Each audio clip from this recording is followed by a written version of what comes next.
All right. Hi, everyone. Welcome to Policies, Practices, and Economics of Healthy Soils with Stephen Keleti and Sarah Laeng-Gilliatt. We can't wait to dive in, but before we get started, I'll quickly go over the workshop format. I'm Laura Andrews, Office Assistant at NOFA, New Hampshire, and I'll be moderating this session with fellow NOFA staff members Nikki and Chadley. And we're asking everyone to please keep yourselves muted and to type your questions into the chat box throughout the discussion. Sarah and Stephen also have some prompts that we'd like you to respond to. It would be super helpful to get your feedback. And when you do have questions, we'll read them out aloud when we get to the question and answer portion of the session. Please note that we're recording this meeting and all workshop sessions, which will become available to you after the conference. And now it's my pleasure to introduce Stephen and Sarah. All right. Okay. Can you hear me? Okay, so thank you all for coming. These are very worrisome and promising days we're living in, and there are huge opportunities to really start to implement the kind of solution multiplying healthy soil practices and policies that our crises require of us. And I want to say up front that though in the title of the workshop practices was listed, we've decided to cut that piece and do a little bit more on federal policy since there's so much happening now. So we hope that's okay with you. If there are specific practices you'd like to ask questions about, you can do that during the Q&A period at the end. And it's really wonderful to have you all here and get your input in terms of what you envision for supportive healthy soil policy in New Hampshire. So towards the end, we'll have some questions, some prompts for you all to give us some input into what your thoughts are about healthy soil practices and policies in New Hampshire. So it's always challenging at NOFA conferences, I find, to you are all such a really sophisticated bunch, and I feel like I could learn from all of you so much. And yet at the same time, I really want to make this workshop one that is useful to people who really are new to healthy soil practices. So I'm going to very quickly go through some very introductory remarks about healthy soil practices, and I hope it's not too basic for, I'm sure, most of you who are very sophisticated in these issues. So healthy soil practices have wide-ranging benefits. Healthy soils improve water quality, they conserve water resources, they regulate planetary temperatures through functioning water cycles. Walter Jenney's work is really fascinating on that point. They sequester carbon, they increase resilience to floods and droughts because when there's more organic matter in the soils hold more water. There are taxpayer benefits. Tropical Storm Irene cost $800 million in infrastructure damage alone. So if we're proactive and incentivize healthy soil practices, we can save money over the long term. Healthy soils build farmer and forester resilience, food security, farmer, forester, profit, and fisher people profitability, healthier, more nutrient-rich crops, and they mitigate diet-related public health crises. So these are very, very significant solutions, and we need to do our work with that holistic vision, and in our work have broad alliances of people, of doctors, of foresters, of fisher people, of economic development people, people from the municipal level who want to make their public lands more resilient and so forth. And it's not just about mitigating emissions and adapting to climate change. We're actually talking about drawing down carbon into the last remaining sink for CO2 and greenhouse gases. We're talking about protecting our actual life support systems of the earth. We can abate the biodiversity crisis as well as the insect apocalypse. So really what we're talking about is moving from a capital and technology intensive infrastructure to a focus that's based in the biological sciences and how life systems, natural systems can allow life to conspire for life. And these practices work really well at the small and mid scale where farmers can be very responsive to local needs and innovative and really creative. So we talk a lot about the principles of soil health, sometimes even more than the actual practices, because the beauty of soil health work is that we can really overcome partisan divides. And we can do that especially well when we focus on values or principles as opposed to individual practices. And practices depend upon the farmer's context and depend upon the land that you're working. So the principles of soil, and I'll just say, the practices are infinite in a sense. I mean, Gandhi said there are as many paths to truth as there are people. So the sense that everybody should be doing the same soil health practice is part of the wound of monocultural production or specialization for trade, that we should all be doing the same thing. No, we're talking about a teeming proliferation of diverse practices and responses and practices on the ground. So the principles are to minimize disturbance of the soil, maximize soil cover, maximize biodiversity, maximize the presence of living roots, minimize external inputs, integrate animals into farm systems. And that's a big conversation that's very important to have, that animals are not part of, and livestock aren't part of the problem, but can, if done correctly, can be, I would argue, an essential part of healthy soil practices for people who want to do that. And maximize greenery. That's the last principle I'll mention. And of course, practices are many: cover crops, perennials, green manures, crop rotations, no-till, low-till, organic amendments, planned grazing, agroforestry, silvopasture, mulching, soil microbial inoculations, on-farm wetland restoration, and vegetation planting. So that's a really quick introductory overview of healthy soils. Stephen will now give an overview of the of state level policies for healthy soils. And he is a tremendous asset to our movement, and he works with people all across the US who are working to implement policies at the state level. So we're very happy to have worked with him here in New Hampshire and to continue over the years. Thank you so much. It's a real honor and privilege to be speaking with all of you today. There's been a lot of work. I've only been involved with soil health legislative work in the last 4 years. I'm not a politician or lawyer by training. I'm an engineer. Did a lot of systems work and imagery. I came to this because I'd done some citizen initiated legislation. And so I got involved through a climate congress 4 years ago doing healthy soils legislation.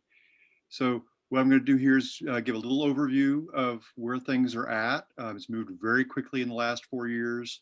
what has helped other groups in different states work well, where things are in New Hampshire, and a lot of ideas that I hope to cover quickly so we have enough time to answer questions. So most of the current trends are not just at the legislative level at the state house, but as actually at the regulatory level, developing action plans, pilot programs, and incentives to help farmers who want to make the transition to using more regenerative practices or healthy soils practices, but don't have the financial means or the tools that they need to do that. We'll talk about, there's a big drive towards looking at payments for ecosystem services because of all the things that Sarah had mentioned. There's all these other ecological benefits of soil health, and therefore we really need to be looking holistically at all the benefits and not focusing just on the carbon benefits of healthy soils practices. One of the big things is noting that most of the problem in moving forward has been farmer to farmer and rancher to rancher training opportunities. So it's very important to help support getting that kind of training from farmers who have the experience but don't necessarily have the time or resources without support to give that help and assistance to other folks. There's been a really big movement, obviously, in the last couple of years on social equity, environmental justice, yet the whole movement for the last several years has been inclusive of environmental justice and social equity in the laws. So there's the regional collaborations. The work that we've been able to do in the Northeast has been very much spearheaded by NOFA. The NOFA chapters across New England have really been a key partner with other groups in developing and moving legislation forward in all the Northeast states. There's various groups in the region that are working on doing local ecosystem service areas. The idea of some part downstream gets the benefits and of reduced stormwater issues, et cetera. And it's really fair for them to, and more cost effective for them to deal with that by helping farmers hold that water on their land by having the land be more, have higher water retention rates and infiltration rates. There's a lot of groups giving market incentives. There's various states historically that have even had state constitution elements in them that provide a fixed revenue source for conservation. So the common ground of a lot of these bills and work has been that it's farmer-led. That's really helped a lot of the movement not have the stigma of, or the confrontation, I should say, the history of confrontation that plagues a lot of environmental kinds of legislation and policy.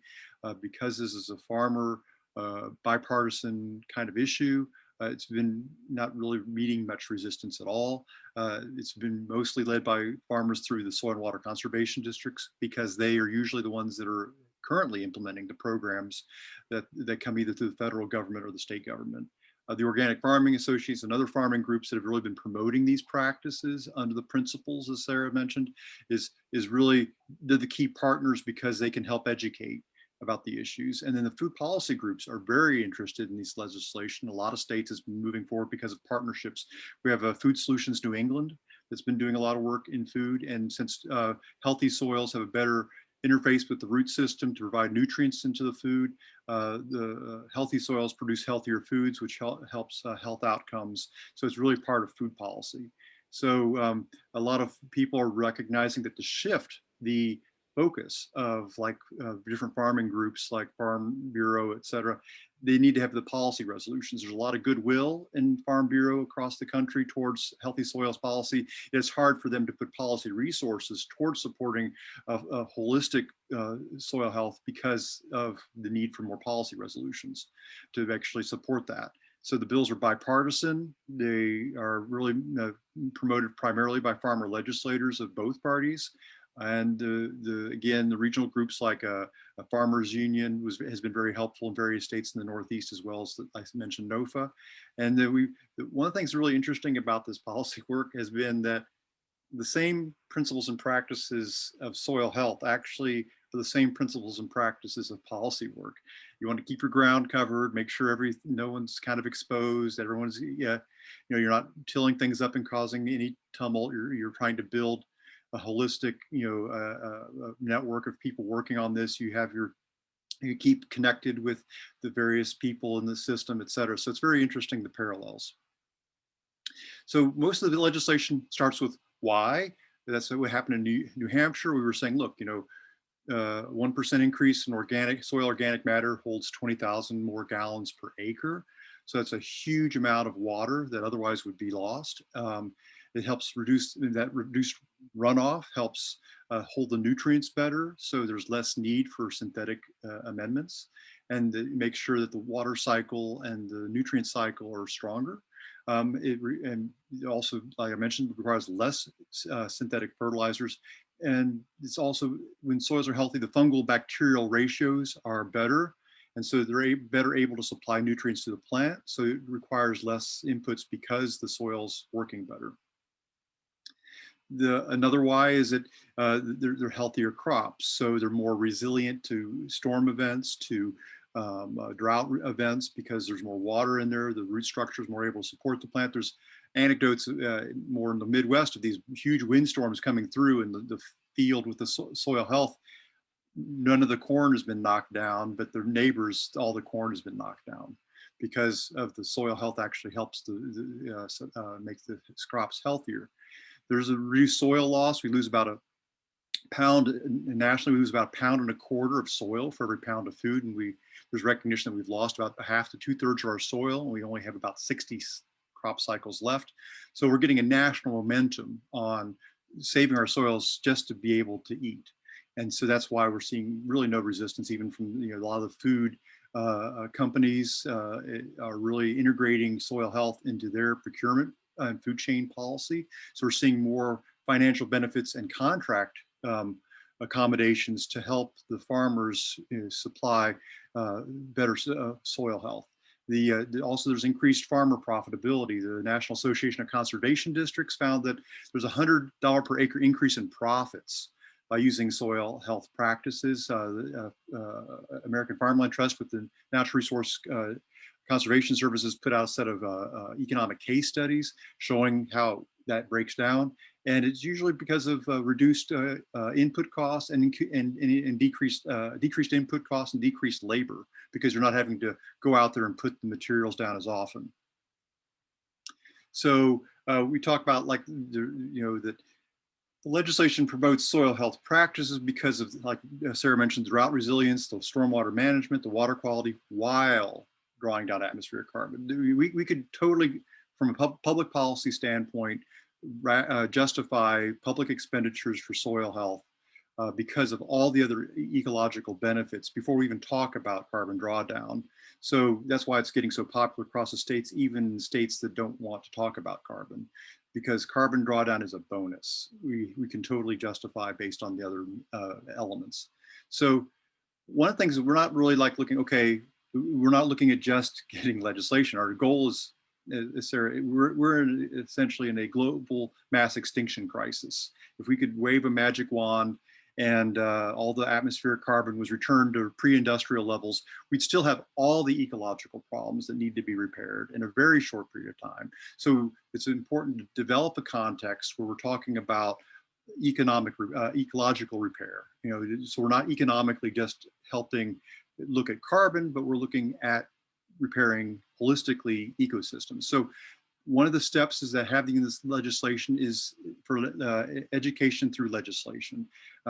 No one gets a bonus on their job description for learning about something or doing something generally that's not in part of their job description. And legislators are supposed to do legislation. So the best way to reach a new audience is through having legislation that talks about soil health. And so it gives they give a priority understanding bills before them. The New Hampshire bill was very helpful in moving the conversations forward through the State House, which I think will help the stage for the New Hampshire bill this session. And also these bills bring attention. In Massachusetts, simply having the bill on the docket encouraged the Department of Energy and Environmental Affairs in Massachusetts to give $100,000 to develop a Healthy Soils Action Plan for the state, which is just being released this month after 18 months of work. And that's going to help us get the funding we need to start a healthy soil program in Massachusetts. Similar things could happen in New Hampshire, leveraging the work in Massachusetts and Vermont. So we want to get a little bit of money this year for Massachusetts. We could look in a similar way for New Hampshire for a pilot program to leverage existing farmers who are doing these practices to get the cost and benefit data. What that means is getting information from their records and their soil health to really show how the transition works, sort of like I mentioned the American Farmland Trust studies. If we can get that information locally for New Hampshire, that'll really help encourage legislators and policymakers to give more money to help with the things that are needed to be done. So here's a map where things are right now. This map has moved very quickly. Before, the salmon color is where there's been interest in doing legislation. The blue color is where bills are on track or going on the docket. The lavender is, people working towards getting legislation on the docket, actively working on it. And the green is where legislation has been passed. So 2 or 3 years ago, the only green things on the map was California, Maryland, Hawaii, and Oklahoma. And there was Vermont had a really early on bill, and Utah had a resolution just to get the departments to work together.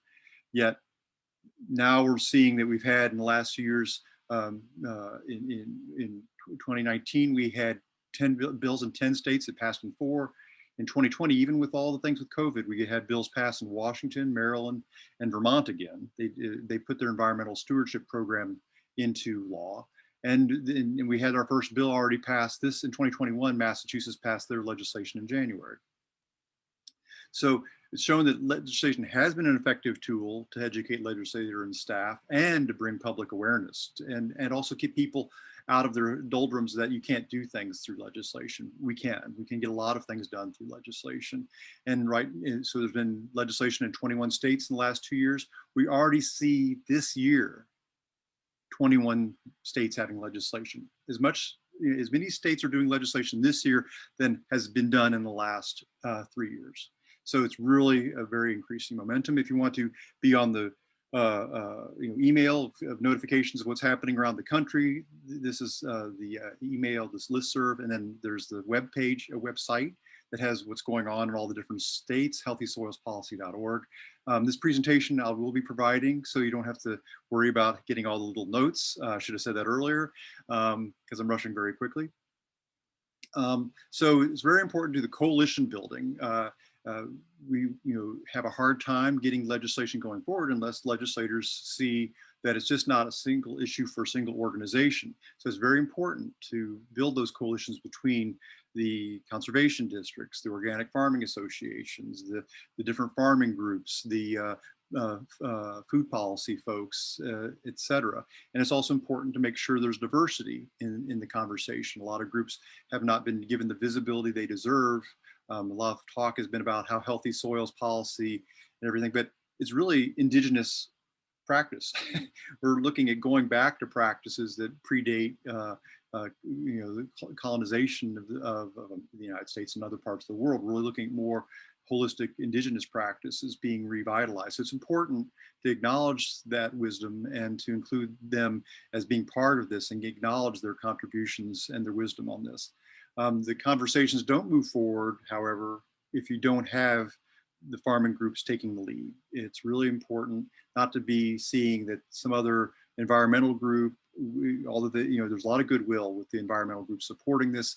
They understand that they're supporting the farming groups because the farmers are doing the practices and they need to be the ones helping set the policy. That's what's part of what we want to have as the follow-on to these conversations today, is to make sure that we have these conversations through the coming year so that we not only pass the New Hampshire bill this year, but have a good bill for creating very helpful programs the next session. We can, in New Hampshire, there's been a lot of work. Maine's going to have a bill. Vermont's had a few bills. Massachusetts had a bill. New York State's going to has just had bills filed on healthy soils program. So there's a lot of regional synergy, so that when we try to work on legislation for New Hampshire, it can really try to develop those relationships with the neighboring states. So let's look at the New Hampshire Healthy Soils Bill. Let me know how little time I have left, because I'm trying to pack too much pig in a small bag. There's the legislation is very simple. This legislation was put together with an acknowledgement that we weren't really doing a lot more than acknowledging what the conservation districts already do. Most of the programs they do are soil health related, but most of the laws come from Dust Bowl era, 1950s understanding of soil as sort of being just matter, just being, you know, minerals. It's not being a living ecosystem. So the changes to the bill, to the law through the bill last session, which is the same bill this session, is to add soil health to the law, to include the promotion of mitigating and adapting to climate change and environmental change in the conservation plans that the conservation districts implement, and to put soil health and soil health practices in the conservation law throughout, where it's helpful in their planning and in their authority in doing these things. And it adds you know, consideration of soil health within the districts, but it doesn't yet create a program. And so what we really want to do is make sure we're using this legislation through the year to really bring upon legislators the need to create a program. Shirley Pingree's Agriculture Resiliency Act, it actually requires to be eligible for programs for the states to have healthy soils programs. And so that's really been an incentive for a lot of states. Right now, there's only 6 states that have healthy soil programs in their law. If you know, because of this provision, it's made it where there's 10 states already this session in their draft legislation are creating programs. So what do you guys want? One of the things that's interesting is that we started with only agriculture in the Massachusetts bill, but when it came out the other end, it included urban soils, wetlands, everything, forests, urban forests, so that it was restricted just to agricultural soils. It's because, especially in the Northeast, forestry is a really big part of the puzzle. The forest soils have been severely impacted by logging over the last couple hundred years because it took all those nutrients out of the forest ecosystem. And so we even see hundreds of years later in the Yucatan in Mexico, they still see the evidence of how the Indians at that time had taken the vegetation off the land. The impacts on soil are long-term because it was developed over long-term. So this soil health is not just about the agricultural sector, it's about all the ecosystem elements being enhanced. So here's some ideas and things that have been going on. Vermont for a while has had the Vermont Environmental Stewardship Program, and they've had this last year a working group for payment for ecosystem services that's really helped bring awareness and bring the conversation forward. They give benefits and support for different farmers that are implementing particular practices and leveraging those particular farmers as champions, soil health champions, to help be opportunities for other farmers to learn. In Massachusetts, they have the ACRE program, which is really just a farm efficiency program, yet a lot of which helps buy more efficient pumps and things. It's important to say, hey, if we're going to try to lower our carbon footprint, it's not just about drawing down carbon in the soils, but also reducing emissions on the farm. So the ACRE program helps buy equipment and things like that. There's been talks about fees on externalities.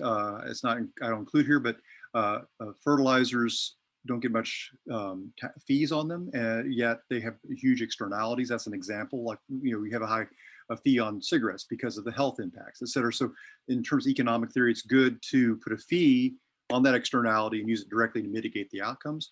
There's talk in various states of doing buffer strip incentives because of the watershed improvements, lowering crop insurance. These are things that you can, ideas that could be elements of programs in New Hampshire. There's the idea of putting legislation to make sure there's dual cropping so that you're not losing farmland to solar agrivoltaics, but they make agrivoltaics rather than solar farms so that you have ecosystem benefits under the panels and don't have soil degradation under the panels. Minnesota has something like that. There's also talks about using, getting assistance for trying to take advantage of 45Q. It's a law that was created as a carbon sequestration tax credit for the oil and gas industry. Yet there's a loophole, or a pathway, I should say, through that law that allows, if you do a emission reduction, that and turn that into a commercial product, for example, organic waste stream into compost, then that could be eligible for the tax benefit. There's soil testing to get baseline for these incentive programs. That's very important. So there's also ideas of doing tax shifting. So in property tax, that might be something that's useful in New Hampshire. There's a bill in Massachusetts. The idea is that the overall tax base is kept the same, but one is the tax rate is lower on those properties that provide ecological services or ecosystem benefits to the public versus properties that don't. For example, a mall that just has a parking lot. The food policy is very important. The bills where states do have food policy groups, is very important to integrate them into the legislation so they're part of the discussion. And it's very important to integrate forest health. As I mentioned, Washington State has even in their bill, and there's another law that may get signed in a few weeks in Massachusetts that also integrates sustainable farms and forests. So the idea is that let's try to create more momentum for creating plans, soil health plans and ecosystem plans for farms, forests, and the state. Build those farmer to farmer and rancher to rancher training opportunities. Get these pilot programs to gather the data to establish baseline soil health, because many of these incentive programs are going to be based on what the baseline's health is before one gets any credits. And then also to collect that data for better modeling and estimation of soil health and progress towards improving the ecosystem. Because if you don't know where you are, how do you know you're improving? And then to get the data for the cost benefit, as I said, and support the growth of funding, because it's very hard to compete for funding unless you can explain to legislators how much more benefit for the dollar you're getting. There's also these ideas I mentioned of increasing the buffer strips. It's a lot of times, if you have a field that's managed with healthy soils practices, you don't necessarily need as much buffer strip as you do if the field is not managed properly, sort of common sense. So do you need to maybe accommodate that in the law so that you give some incentives? Do you need to maybe look at incentivizing multi-species cover crops because the outcomes in soil health is better with biodiversity increases? Maybe we want to make sure that we retain local ecological security by prohibiting foreign microbiological species being used as soil amendments. This is a big concern. We've always had the problems. We think of the plants being moved around, but it's actually, and frequently, it's the microbiology in the soils that are brought with those plants, like a mustard, that destroys or changes the soil environment, so it actually causes destruction of ecosystem health by eliminating other key species. So some of the ideas have been like also looking at a watershed scale. This has been popular in New York State, like in the Finger Lakes area, in the Hudson Valley, to look at a watershed level to have a local ecosystem area where you have collaboration between an urban area and farmers to provide price supports for doing ecosystem services and soil health.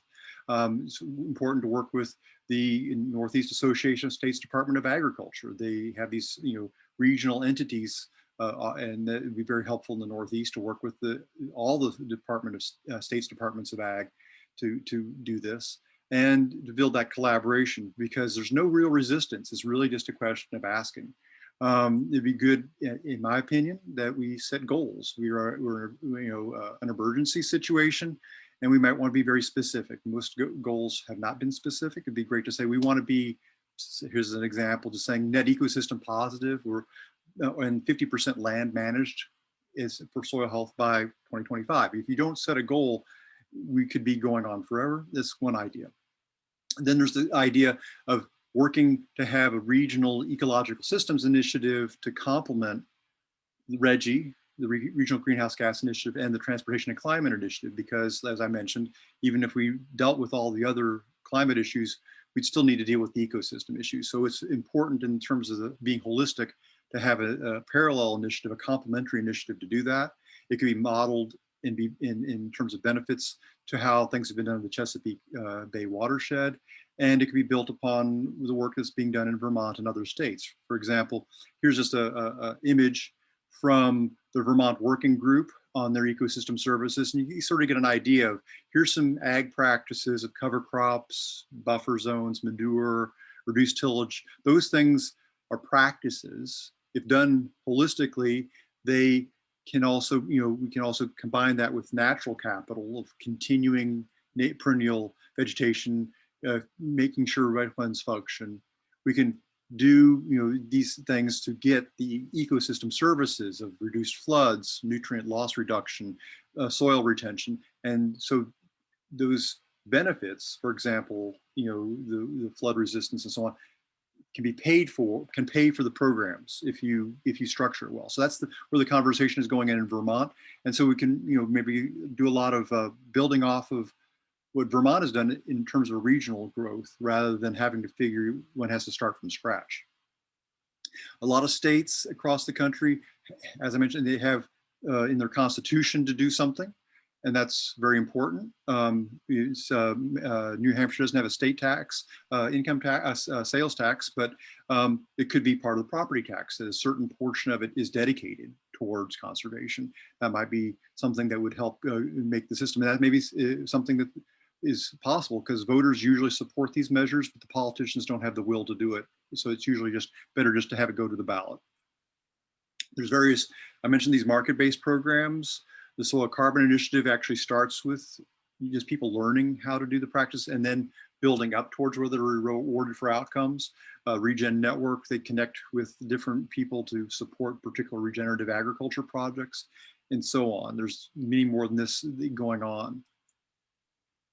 So I'm saying, as far as policy for New Hampshire, is a question of saying, how do you want to maybe work together to find out which of those opportunities could be used in New Hampshire most efficiently, and so to reduce the cost of entry, because the problem has been cost of entry, that the larger ag producers can afford to put in the work when it's a per acre fit. So the advantage of some of these programs to work aggregate between several farmers to leverage those benefits.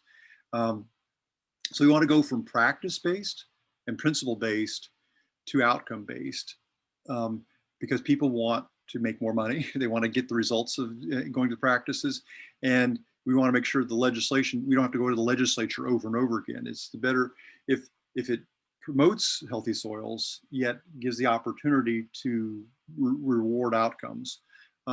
The goal, as I mentioned, is healthy soils and related ecosystems. So it's best to set something up that has flexibility. So I hope we can do that in New Hampshire, and at the same time promoting the practices. So it's an incentive program. It's not requiring anybody to do anything. One of the things that might be a lever point is that it's seen as a fiduciary responsibility of landowners to maintain their asset value. So if we educate landowners, that's one thing that people are talking about, is giving information to landowners to know that they may want to adjust their lease terms to promote soil health, because it's in their best interest to improve their land value by maintaining the soil health of their land. Once we have people, landowners recognizing that, we'll see a huge shift in investment and how lands are managed. We're seeing that already with some of these land trusts and real estate investment trusts doing that. So I mentioned the fees on externalities. Most states don't collect much of a fee. It'd be good to say what things in the state have high externalities that are willing to do something. And then some legislative analysis here that we can do at some other time, but it's basically mentioning the New Hampshire bill is doing climate things, but draw down as a bonus, as I mentioned. And it's best to have bills that help specific practices in their implementation, like cover crops, no-till, low-till, roller crimpers, inter-row seeders, training. The main barrier is economic security. Many farms are on the edge of failure, so it's really important to acknowledge the current situation and integrate healthy soils policy with market access and food policy. So we want to maybe start talking more about the resilient food systems. That's why it's good to work regionally, and we want to talk about having these larger regional ecological services being rewarded rather than just they're being given for free by farmers right now. One of the problems has been a lot of talk about carbon farming. The Growing Carbon Solutions Act has been getting a lot of pushback in farm group because it commodifies carbon and really doesn't look at the larger ecosystem benefits. And it may be, the way it's structured will tend to draw benefit larger landholders. It really needs to be, these discussions need to be shifted, and it's happening in various state legislation. In Kansas, the legislator originally last year submitted a carbon farming bill, and this year is doing a soil health bill. The legislation in New York State for a couple of sessions has been a carbon farming bill, and there'll now be a healthy soils bill. So we're seeing that legislators are hearing that we need to be more expansive and not be talking just about carbon, but about ecosystems. And so we want to reward soil health, not carbon drawdown. So in the last point there is that, you know, we want to get away from the linear cause-effect model to a holistic model, from an extractive model to a regenerative model. As I mentioned, we're losing so much soil ecology. That's extractive. We need to be regenerative and sustainable. So just a summary here, you know, we like to get in New Hampshire an action plan, pilot programs, get some more cost benefit data, talk about fees on externalities and ecosystem services, and try to get these programs ramped up and with some funding. Most of the difficulties moving forward is because of doubt and delay.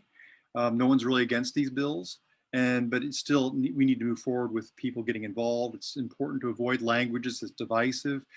Originally, all these bills were talking regenerative agriculture, and the people who were conventional farmers were feeling judged because they thought they were being pushed into being organic farming, because the organic farmers were looking at the term regenerative agriculture as being beyond organic. You have the regenerative organic label and things like that. So it's just better, easy, and more inclusive to use healthy soils and soil health. And that way there's common ground, so to speak. And then it's also important to include watershed health. That we're seeing that in a lot of bills, looking at it's just not about the soil, but the watershed. Again, bipartisan, nonpartisan supportive bills. And again, we need to really work with the conservation districts and departments of ag. So thank you, and sorry for my long presentation. Okay, can you unshare your screen and I'll share mine? Yeah. Thanks. Oops.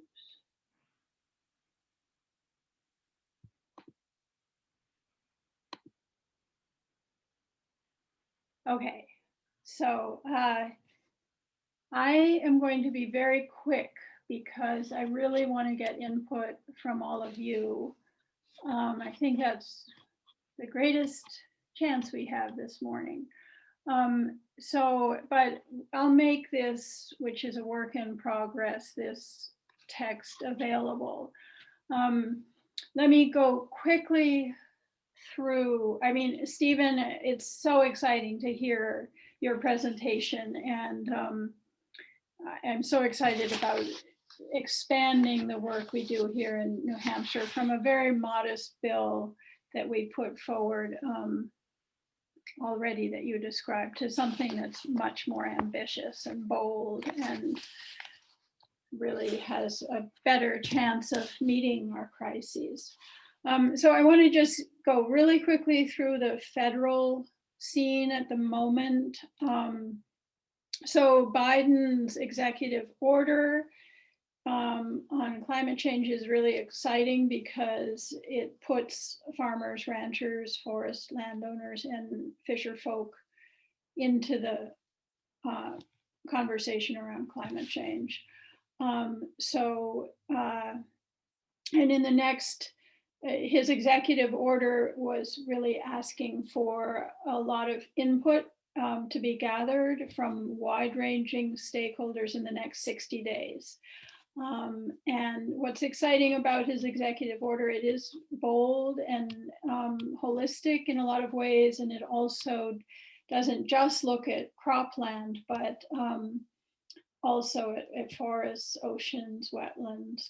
And as Alan Savory points out, we have such a limited view of what constitutes agriculture, but when you have a sense of the planet's entire surface, you have to take into account these different types of ecosystems. And so the Biden executive order, I think, is doing that well. So I won't go into the details now because there isn't time. Then we have Shelley Pingree's Agricultural Resilience Act that Stephen referred to. And he said how the current draft necessitates states having soil health plans in order to receive grants. So that's exciting.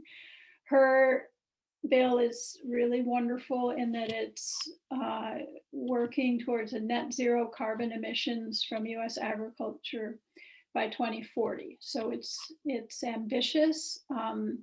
It boosts existing farm conservation programs and hones in on food production.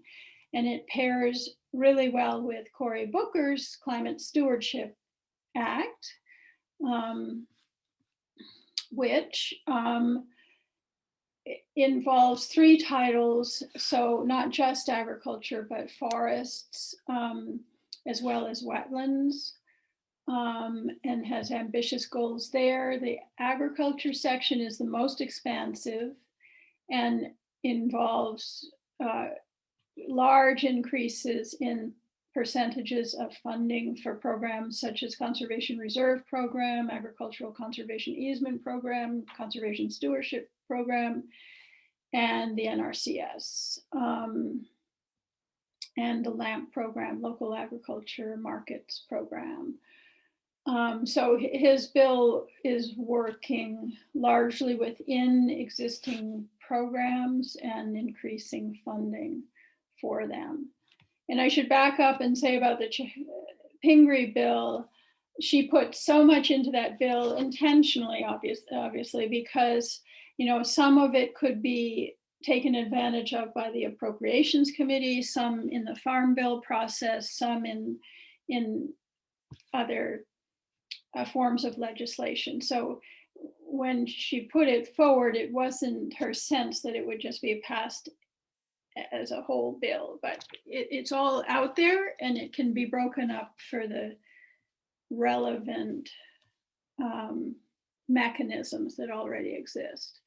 Then we have the Growing Climate Solutions Act, which many of our allies, I think we may have signed onto the letter as well, I can't quite remember, have opposed, such as Friends of the Earth, Institute for Agriculture and Trade Policy, Climate Justice Alliance, and Food and Water Watch. So the Growing Climate Solutions Act will require the US Department of Agriculture to help agricultural entities generate carbon credits by certifying third-party verifiers and creating a one-stop shop to educate and enroll farmers in third-party carbon markets. Power plants, refineries, and other polluters can purchase these carbon credits to offset their emissions instead of actually reducing and eliminating them. So I just want to be clear here. There are a lot of nuanced conversations criticizing this. And those conversations are important, but let's not lose sight of, just on a very basic level, if you're a farmer and you are working with blood, sweat, and tears to address our climate crisis and to address our ecological well-being holistically seen, why would you let the value of your work go to polluters to allow them to keep polluting? I mean, that's just insanity, isn't it? I mean, we don't work like that. When we pour our heart into something, we don't give it away to someone doing the opposite. So I think it's important just to keep that clear in our minds, in the forefront of our minds. And the goals of climate mitigation and profitability for farmers, that farmers could get income from selling these offsets, are very dubitable. And in fact, the research shows the mitigation isn't happening, nor profitability for farmers or increased income for farmers. And In 2016, the European Commission found that only 2% of projects in the United Nations premier offsetting scheme, the Clean Development Mechanism, had a high likelihood of ensuring emissions reductions. So I think, this bill is backed by large corporations, Bayer, Cargill, Syngenta, Corteva, and among others. And it doesn't involve a need to change their business model. And really it's a environmental justice issue as well, because if those mitigation goals aren't met, we know that it's frontline communities that will continue to bear the brunt of that pollution. So, and I'll say quickly that Secretary Vilsack, there's $30 billion left over from Trump's CCC, Commodity Credit Corporation, that he used to bail out farmers who were hurt by the trade wars. And so Vilsack wants to use that money to set up a carbon bank. So a lot of our allies were all having a lot of conversations about how to really put forward a strong critique of market mechanisms and offsetting schemes and carbon credits and all of that. Economics of soil health. I think I'm going to stop because I really want to hear from you, and you'll get these notes later. Anyway, in a nutshell, the economics are very promising. Healthy soil practices often increase yields. They decrease in need for external inputs. So it can be extremely profitable to farmers and healthy for their consumers to have nutrient-rich food and so forth. Okay, so now I would love to ask you all, the participants, if you could respond to these 3 questions. And so we would love to stay in touch with you over the next year and really organize and broad alliances here in New Hampshire so that we can approach a legislator in the fall about drafting much more ambitious legislation to be heard in next year's session. So please stay in touch with us. And if we could just start by, let's hear from you. What soil health, and Laura, I think we'll put these questions in the chat. What soil health practices do you use currently, or do you want to learn more about? And if you could say, I'm using it currently, or I want to learn more about, that would be helpful. What supports would be useful for you as a farmer, forester, or fisher?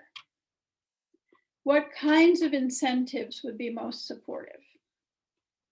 I've put here in this document input from an earlier listening session that we did at Stonewall Farm about 1.5 years ago. But you don't have to look at those. Just if you could put in the chat your thoughts on those 3 questions, we will make note of them and we will stay in touch with you. And I hope we can do great things in New Hampshire. We have a lot of opportunity given that we have good amounts of precipitation. We can build our soil more quickly than in a lot of other places around the world. So we should really seize this chance. And then after you've had a chance to put in that input, then Laura, will we do Q&A? Okay, yeah, hand it over. Whoops, I didn't mean to. I want to unshare my screen. Uh-oh. Wait a second. I didn't mean to share that. How do I? I'll stop it for you. That works. There we go. All right, so we're moving to Q&A as folks answer these questions. Is that? Yeah. Great. Chadley is going to ask the questions. And if anyone has more to add, please add them in the chat as well. Yeah, thank you very much, Sarah and Stephen, for all of your knowledge. And yes, we've got a couple questions right off the bat. Ellen is asking Steve, very curious about the last bastion of massive pesticide and chemical use. Suburbia, where pesticide chemical fertilizer per square foot is 4 to 10 more per square foot than in agriculture. How do the soil health laws play out there, specifically in Massachusetts, in the recent passage of the law?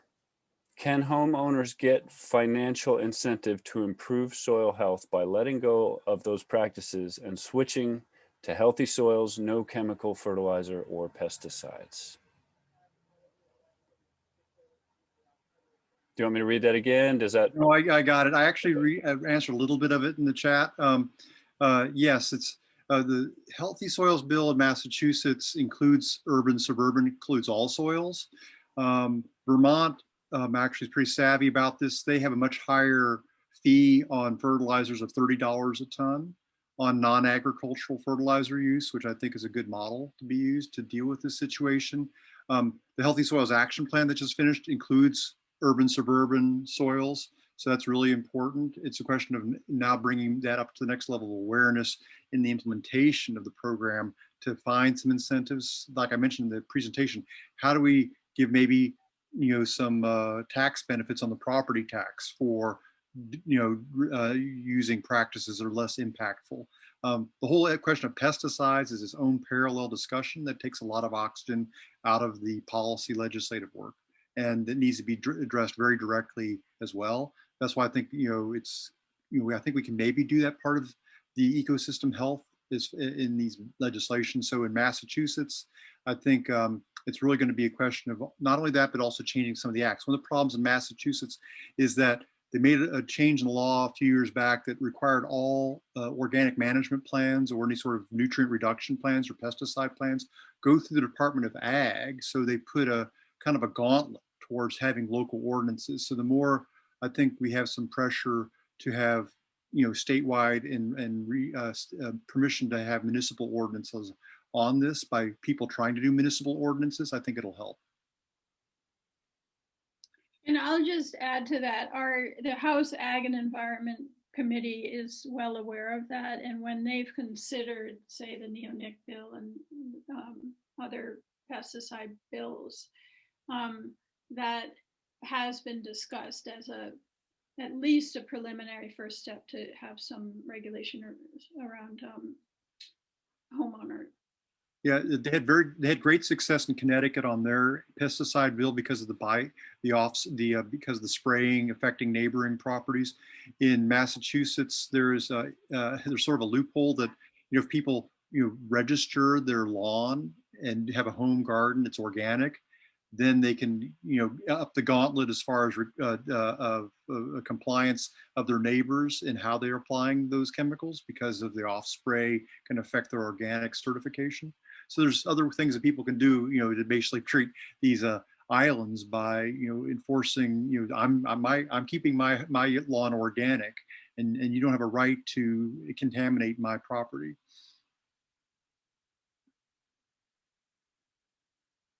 Okay, well, thank you. I'm noticing we don't have too much time left, so I'll read off one more question, and then whatever you and Sarah, Stephen, would like to address regarding the questions you put in the chat, we'll go do that afterwards. But this other question was, I know you touched a lot on this too, Stephen, well, both of you did, about partisanship. And, what has, sorry, I lost the document here, but where are we? I answered that in the chat as well. Okay, yeah. I would like to say to Sherry Gould, we would really love to work with you and learn from you, and we would love if you're interested in connecting around all this work, and so let's stay in touch. It's great. This is great to know. Okay. Great. Well, there's also a question of the updated map. I'll send out the PDF later that has the link, and then you can get updated maps by signing up or just reaching out to me.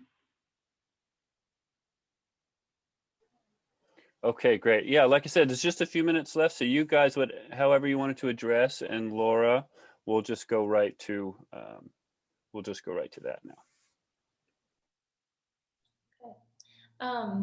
Did you wanted to ask folks if they would be interested in staying in touch, if they could share their email address either in the chat or they can send it to NOFA and we can put you in touch with Stephen and Sarah. That's the best way to get in touch with you guys. Great.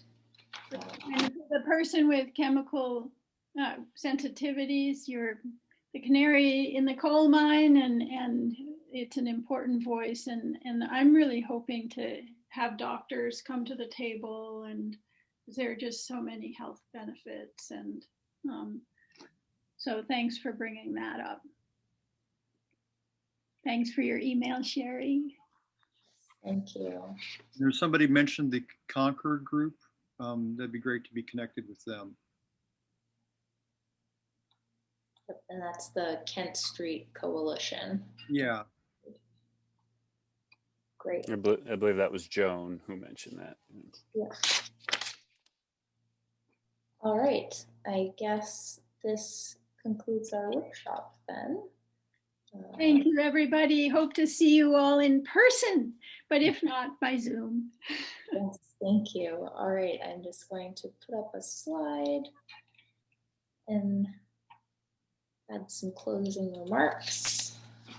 All right, Sarah and Stephen, can you see my slide there? No, you can't. There we go. And all right.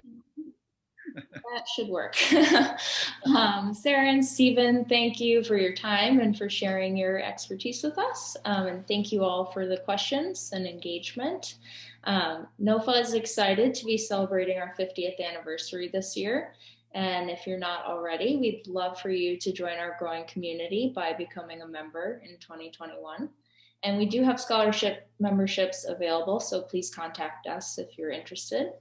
And also, please check out our virtual exhibitor fair, including our book list hosted by Main Street Bookends, where you can get copies of the books by our author speakers and others.